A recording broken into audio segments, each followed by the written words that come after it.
Okay, great afternoon, class. For the continuations of our discussion, we've talked about the introduction, no? You already understand, no? And where we were able to tackle about the fundamental and introductions to the basic knowledge of the therapeutic community modality program. So, likewise, we were able to talk about the different phases or stages of the commitment or the journey of the person's deprived of liberty in terms of the treatment. So likewise, you already understand and learn that why the therapeutic community modality program of the jail bureau uh, is unique compared to the other correctional facilities or other medical facilities that are also providing a therapeutic community treatment. So, on the part of the BGMP, it became unique because of the journey of the PDL behind bars are not on the hands of the jail management, but rather it is on the hands of the court. So meaning to say, the period or the length of the PDL within the jail facility while undergoing the therapeutic treatment is not uh, has no assurance that they could completely finish the entire therapeutic treatment because of any time, so long as there is a court order, no, from the judge or from the respective courts, so they can release anytime. So even though they are just 1 month, 2 months, 3 months, or in any long time of period, they could be released because of the power of the court order. So that is why it became unique on the part of the PDL handled by the jail management. So as for the continuations, no, we will now talk about, we will also discuss about the framework or the paradigm of the therapeutic community treatment as far as the TCMP concept is concerned. So from now, we will going to discuss the first part of the uh, variables or aspect of the therapeutic community, which talks about the behavioral management. So according here, class, no, the behavioral management is a component of therapeutic community modality program that introduces the concept and mechanics of the various shaping tools to include morning meeting in order to facilitate the management and of shape the behavior of the residents. So sinasabi dito class no as the introduction no kung saan ini-introduce yung konsepto o yung pamamaraan ng iba't ibang shaping tool or iba't ibang pamamaraan kung saan makakatulong ito sa pagsasaayos ng attitude at ng pag-uugali ng mga PDL. So this could include yung mga morning meeting in order to class to facilitate yung pagmamanage and shape the behavior of the residents. So kasama na doon yung morning meeting and marami pang iba. So this shows the essential elements and the significance of the tools which would provide the community the common language, increase cohesiveness, and adapt to the moral and behavior code of the tools application. No, the behavior shaping tools are ordered in hierarchy to provide enough room for personal growth and learning. So eto nga class, no, pinapakita ng elemento ng behavioral management, no, yung kahalagahan ng behavioral management kung saan nilalatag nito ang iba't ibang pamamaraan which would provide na yung community, no, na magkaroon sila ng uh, ma mainam or sapat na kaalaman at makapag-adapt sila sa standard norms, no? Ibig sabihin yung dapat yung tahimik, masunurin sila, at iwasan nila yung mga bagay-bagay that could create chaos or disorderliness dito sa loob ng or sa kanilang pangungulungan. So the community serve as a dynamic force that motivates the individual to achieve positive behavior change. So, di ba, community at iba-iba sila, no? But again, despite their diversity, it must produce or it must promote among themselves yung positive output of their behavior. Dapat gamitin ang kanilang diversity na maging paraan ito para at least mas maging mahusay at matino at masunurin silang PDL while they are incarcerated so that they could adopt this kind of attitude the moment that they are released. Yeah.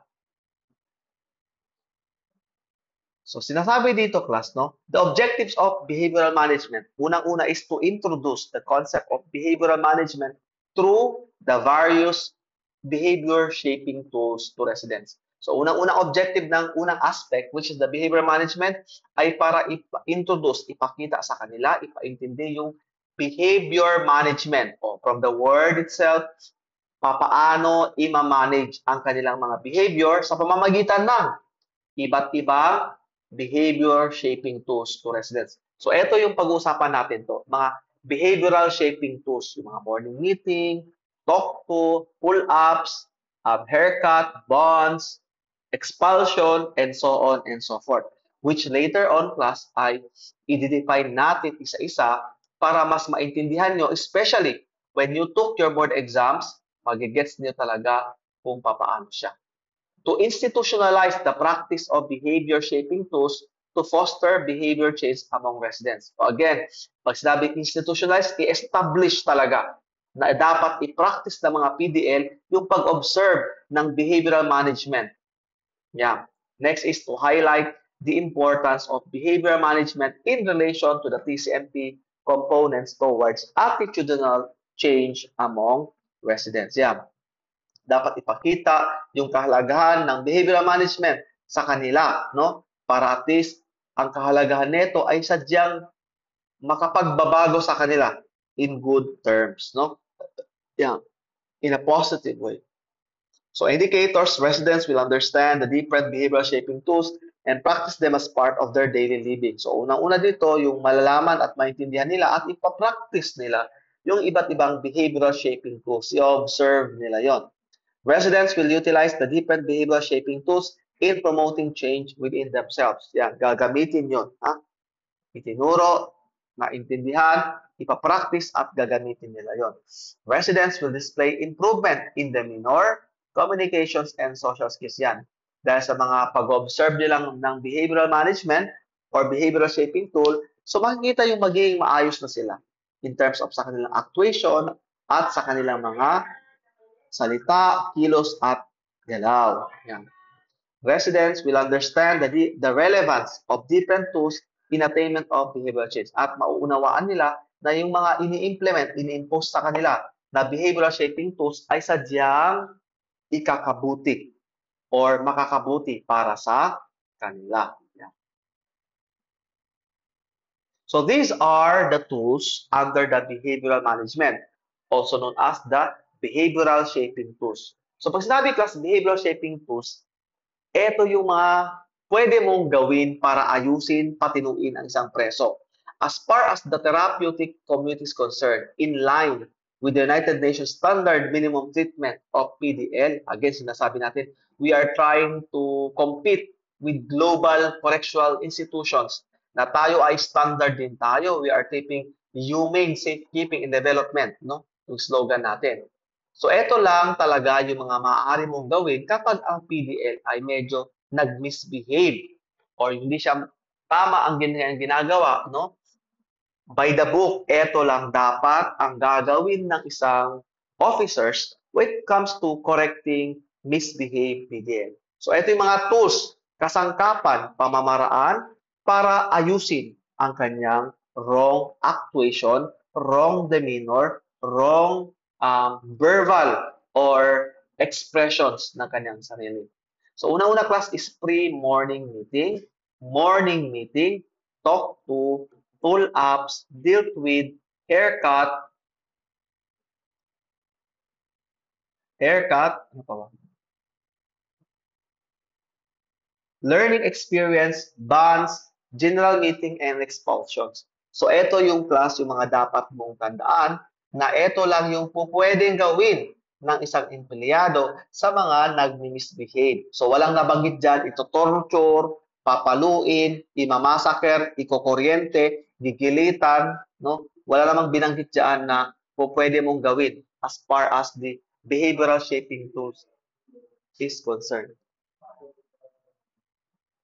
So, yun yung mga pwede mong gawin bukod sa mga nabanggit na behavioral shaping tools. So, wala yung mga yung mga sasakalin, yung kakaratehin, no? Papaluin ng kung ano-ano, hindi siya. So, yun yung mga behavioral shaping tools class. So, isa-isahin natin to anong ibig sabihin ng mga behavioral shaping tools. So, ito yung kanyang pyramid class, no? So, yung pinakamataas is expulsion. Pag sinabing expulsion class, no, later on, i-define din natin yan siya ng mas maayos. No? Pag sinabi natin expulsion class, pinakamataas na sanction ibibigay yan sa preso kung saan siya ay tatanggalin na siya or ibig sabihin, ililipat na siya ng jail because of maybe he is or she is incorrigible. So, hindi na talaga siya kayang i-correct or instigator siya o di kaya pasimuno siya ng mga riot, no? Mga noise barrage. So, yung mga involved doon or yung pinakapinuno doon ay dapat silang expulsion. Kaya sa pyramid ng TC, ng Behavioral Shaping Tool, expulsion is itatapon siya sa ibang jail o ililipat siya. Then, of course, yung general meeting, no? Yan yung next na bago magkaroon ng expulsion ay pamumunuan yan ng warden. O yung warden talaga ang magde-decide. So, after ng, of course, hingan ng approval ng higher ups o yung regional director na etong si PDL Mario hindi na talaga kaya. So, of course, kasi kailangan din yun ng court order. I-justify bakit mo inilipat si PDL Mario. Kasi siya, Your Honor, ito ganyan. Siya yung pasimuno ng riot dito sa jail. So, yan. Ito class yung pyramid ng behavioral shaping tools na ito lang ang gagamitin natin kapag ang preso ay medyo nag-misbehave. Again, talk to, pull up, dealt with, haircut, learning experience, general meeting, bonds, at saka expulsion. Yeah. So, mamaya mag-gets nito lalo kung paano mo i-distinguish, paano mo sabi, ay, talk to pala, ay, pull up pala yun, ay, haircut pala yun. So, ano bang kailangang nagawa o ilang beses ba yung pagkakamali ng isang PDL para patungan ng mga ganitong behavioral shaping tool. So, yan ay pag-uusapan natin. So, unang-una class, meron tinatawag na pre-morning meeting. O pag pre-morning meeting, ibig sabihin preparation bago yung morning meeting. Kaya pre. Pre means before. So, before morning meeting, mayroong pre-morning meeting. Ito yung magtatasking na sila o sino yung magpa-facilitator, moderator, sino yung magbibigay ng learning experience. Yan. So, usually 50 minutes class, no? Yung BOD nila magsasabi na ng mga assigned na magsasalita. So the pre-morning meeting class is done early in the morning prior to the morning meeting. So kaya before, di ba? So senior members of the committee will meet for the 15 minutes to discuss the attitude of the House for the previous days. So it also where the senior members formulate solutions to the concerns discussed and to be executed during the day. The attendees will also discuss the activities to be engaged in the morning meeting and make sure that all participants are ready with their corresponding parts and determine the amount of time to be allotted for each part. The group will agree of the theme or the concept of the day. This is to make sure that everything is ironed out prior to the conduct of morning meeting, such as the validations of the pull-ups and other concerns. So yun nga, meron din silang theme. Ang tema ngayon is kapayapaan. So lahat ng ito class ay i-ready na, no, ng senior o yung nangunungkulan sa kanila na ano ba talaga yung program for that day. So i-ready kaya nga pre-morning meeting bago yung actual morning meeting. So ganoon lang class, pre-morning paghahanda lang siya bago yung actual na morning meeting. So next class, ito na yung morning meeting, yung actual morning meeting. So dito talaga kinakandak, no? It is a daily activity ng mga PDL kung saan ritual na siyang ginagawa, no? Ito yung nag-start ang kanilang umaga na kung saan yung meron nagfa-facilitate, no? Ina-attendan to ng whole community, no? O, minsan umaabot siya ng 1 oras. So it commences with the opening prayer, singing of the Philippine National Anthem, and the recitations of the TC philosophy. So yung philosophy na banggit na natin in our previous discussions, no? Yung kanilang layunin. Yan. It is also usually facilitated by any member of the committee. It is divided into the first part of the meeting consists of public announcement regarding important activities or business. Then it is a review of how the committee performed in the previous day and check on the behavior of erring members to the conduct of pull-ups. A pull-up is done as an expression of concern over the lapses of some members and encourage ownership mistakes on the violators. The pull-up is followed by the affirmations of good deeds and display of responsible concern towards peers of unselfish act of some residents. So for short class, no, yung actual morning meeting, di ba, may two parts siya. So unang-una is announcement, meron silang media, meron silang sports, parang report, no? Parang mga newscasters na mga sa social media, may sports, may mga celebrity. So may mga team-team yung class. And of course, yung pull-ups. Ang pull-ups naman dito class, parang yung moderator magsasabi, o sino sa ating kapatid ang kahapon na hindi naghugas ng kanyang pinggan, halimbawa ganon. So ang pinopromote kasi class ng pull-ups, yung honesty among members. So ikaw, alam mo naman yun eh. So tatayo ka then meron kang acceptance na mali ang ginawa mo, then sasabihin mo doon, kasi hindi yun babanggitin ng pangalan mo. Pinopromote doon yung honesty.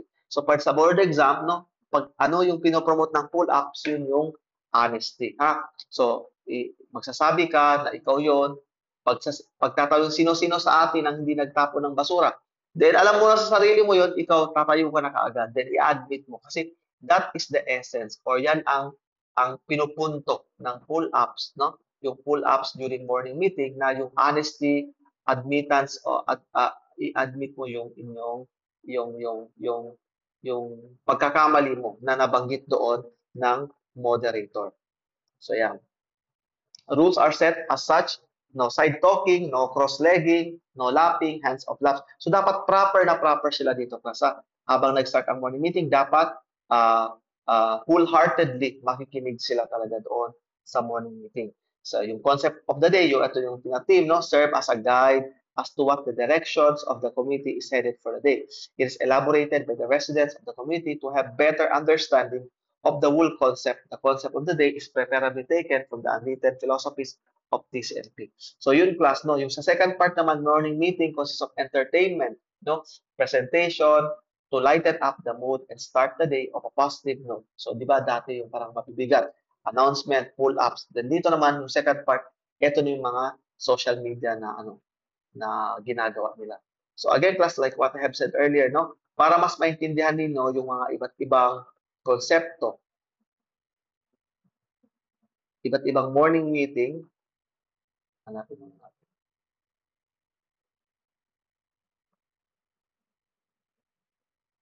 Yan. Loading.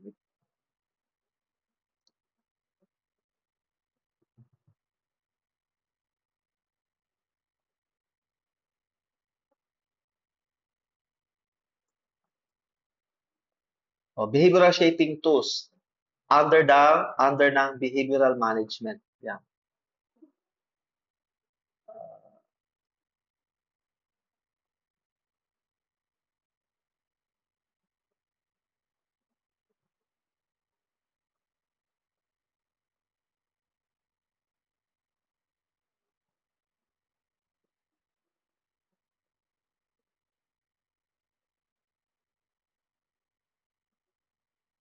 Eto class yan. So natapos na natin yung phases nung nakaraan. So una class is pre-morning meeting. Again, bago yung morning meeting preparation. So morning meeting, yung kababanggit lang natin na dalawang part. Yung first part, mga announcement, mga pull-ups. And yung second part, yun na yung medyo, para medyo jolly na sila. Yeah. Yung may mga iba't ibang presentation and activities na sila, entertainment activities. So next is talk to. Then another behavioral shaping tool under ng behavioral management, yung tinatawag na talk to. Talk to class, pag sinabi sa board exam, no, kailan ka pipili ng talk to is it is an outright correction done by any member of the TC community to another member who has done a minor infraction but is not aware of it. It is a friendly reminder or advice about unacceptable behavior and must be done privately. So during a talk to, the resident is made aware of his or her negative behavior and the results it may have on others and the environment. The feedback given to the residents who committed mistake is done in a positive way. This is to evoke awareness on the part of the violators to avoid committing the same mistake and be given heavier sanctions if done in the future. So pag sinabing talk to class, parang sinaway ka lang. Hala, meron kang kasamahan. Usually kasi sa mga bago to, Uy, bakit ka bakit mo ipinasok ang tsinelas mo? Bawal yun. Parang sasawayin mo lang siya. Kayo-kayo lang. Hindi pa ito madadala sa morning meeting. Hindi ka pa mapupull up. Parang hindi mo kasi alam eh. Uy, bakit ka nagtapon ng basura doon? Bawal yun. Hindi pa tapunan ng basura. Uy, bakit ka nagsampay? Parang mismo, kayo lang mismo di ba, social engineered, yung TC community. So, mga nakita mo na mali, pwede mo siyang sawayin. Talk to ang tawag doon, immediate correction. Uy, bawal yan, huwag mong gawin yan. Ibig sabihin nun, talk to. Basta again, first time, mali, minor, tapos sinabihan mo siya, sinaway mo siya, that is talk to. Para tulungan lang siya na malaman niya mali ang kanyang ginagawa. At next time, hindi na niya uulitin yon. Kasi nalaman na niya bago pa siya, hindi na alam eh. So, talk to yon. So, ano naman yung pull up? Pull up, ginagawa to siya sa morning meeting na. A pull up is done as a result of lack, miss, or lapses in awareness in a resident. All the members of the community are responsible to pull up minor infractions done by the peers. It encourages honesty, demeanor, awareness, and owning up to one's mistakes. This is done when the violator is unknown and must be validated first prior to bringing up to the morning meeting. O yun nga, pull up kasi, morning meeting na. O magsasabi ng moderator, o sino-sino sa inyo, yung kahapon, habang nag-aals, sabihin natin, hindi nagpaalam sa desk, halimbawa ganun. Pero hindi naman alam kung sino yon. Sinasabi lang, assumption lang. So, dapat ikaw tatayo ka na kaagad. Kasi again, ang pinopromote ng pull-ups is yung pagiging honest mo at ayusin ang sarili mo dito. At i-own mo na mali ka doon.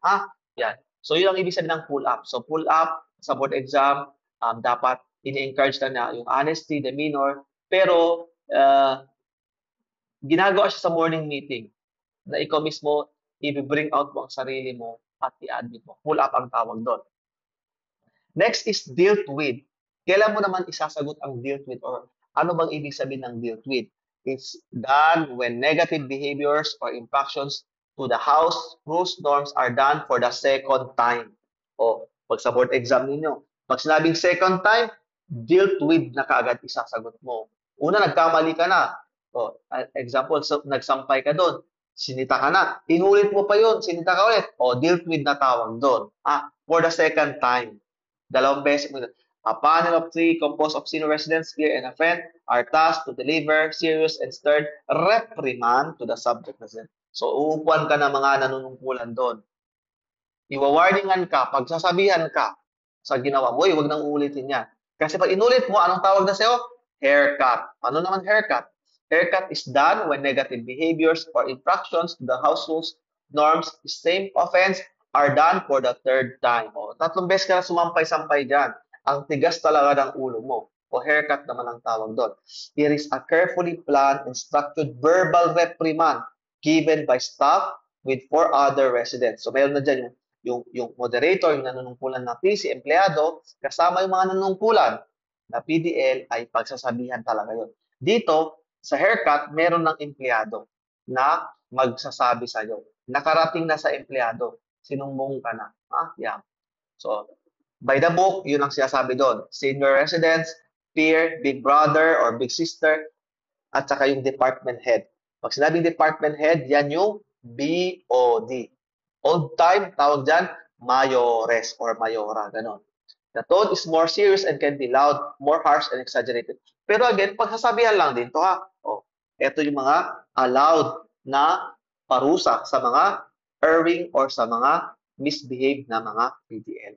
O next, the third time na. Ito naman, learning experience. Pag sinabing learning experience, di ba, may ginawa ka na.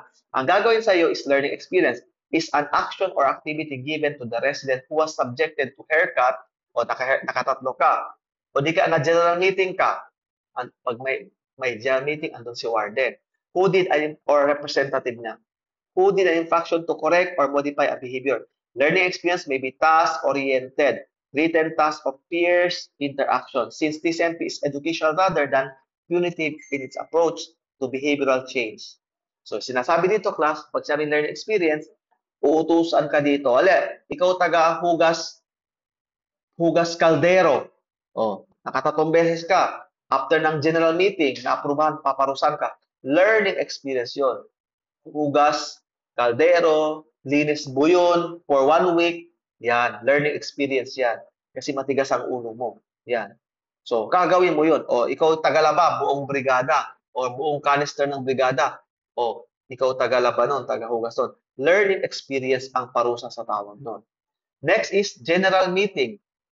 Yung na general meeting, ito yung pag-uusapan talaga. Yung lahat ng parusa naman, bago ipatong sa is meron talagang meeting. A repeated breach to the cardinal rules. Ano yung cardinal rules? Mga sex, drugs, mga pagmumura, pagnanakaw, cardinal rules sa jail yun.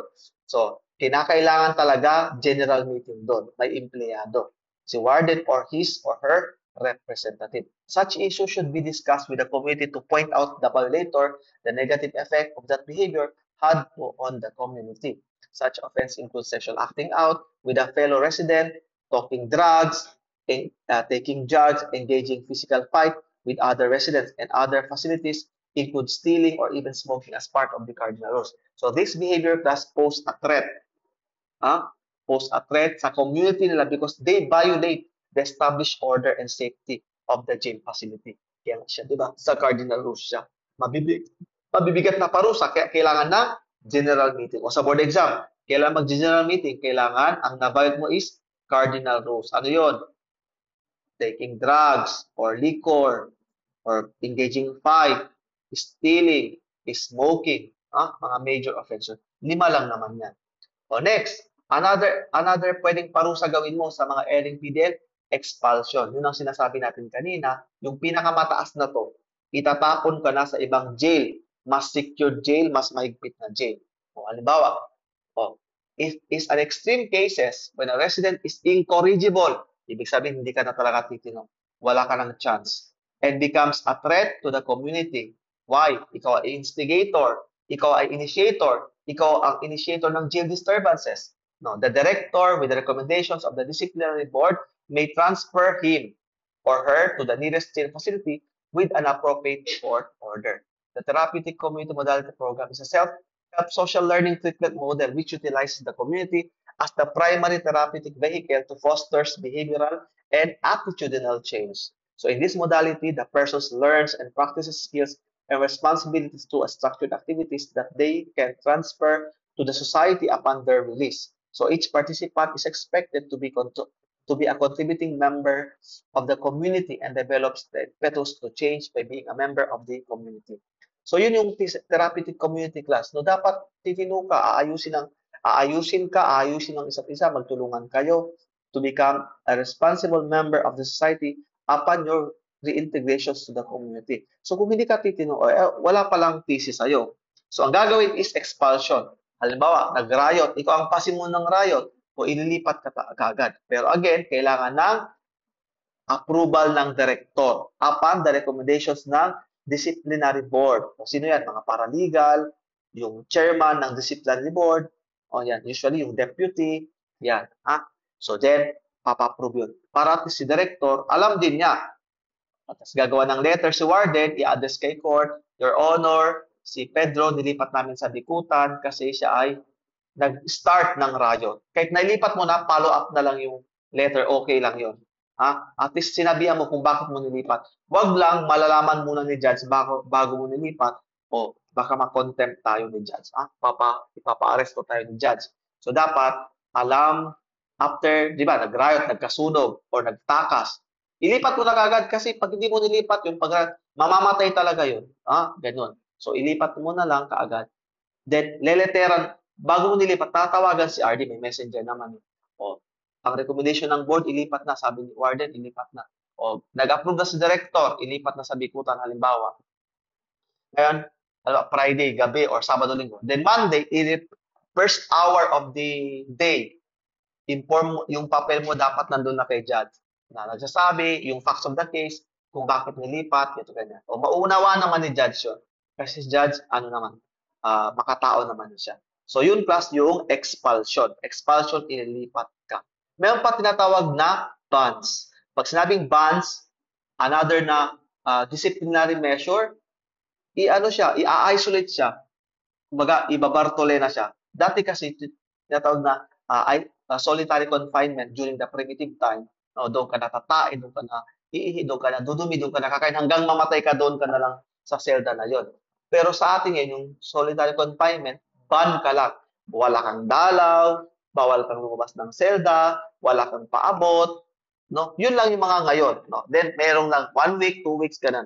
Kasi nga we are trying to promote human safekeeping. At the same time, yung mga sanctions na disciplinary sanctions na binibigay natin, as much as possible, we consider yung humanity ng isang tao because we are following the United Nations standard minimum treatment for the prisoners. So yung mga nabanggit natin kanina, class, yun lang talaga ang pwede nating gawin in terms of corrective measures towards the erring PDL. So wala tayong nabanggit na, again, nakakaratehin mo siya, kukurente mo, gigilitan mo, tatanggalan mo ng kuko, or hampasin mo ng, ano tawag dyan, ng batuta or ng, yung parang sa lanchab, yan, yung paddle, walang ganon.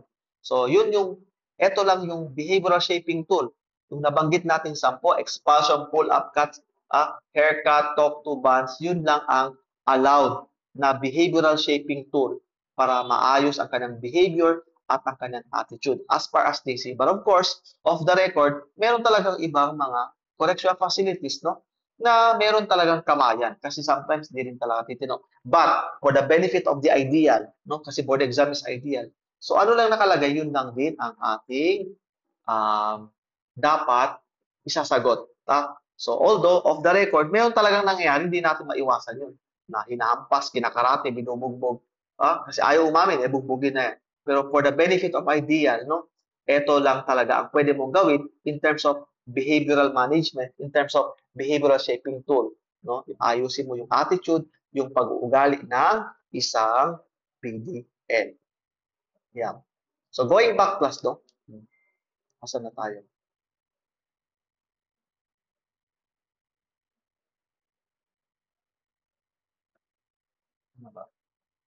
Yan, natapos na natin yung pull-ups. Ito kasi medyo process lang siya.